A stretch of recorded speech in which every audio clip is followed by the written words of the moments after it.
ప్రకాశం జిల్లా వీరన్నపాలెంలో ఇటీవల ఆత్మహత్య చేసుకున్న రైతు సాంబశివరావు కుటుంబాన్ని పరామర్శించారు మాజీ మంత్రి మేరుగ నాగార్జున.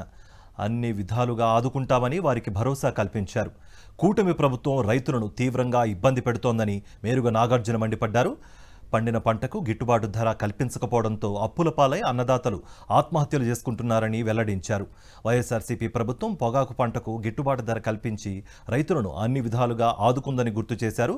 కూటమి ప్రభుత్వం కూడా గిట్టుబాటు ధర కల్పించి పొగాకు రైతులను ఆదుకోవాలని డిమాండ్ చేశారు.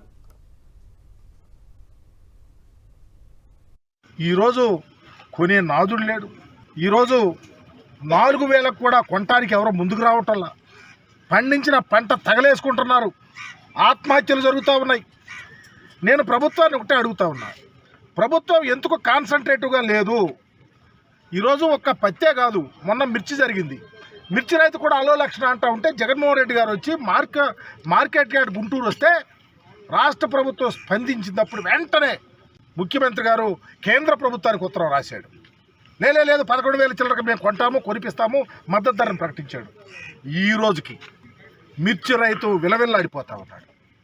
పొగాకు రైతులు ఎంత దారుణం అంటే దళారుల చేతుల్లో నలిగిపోతూ ఉన్నారు.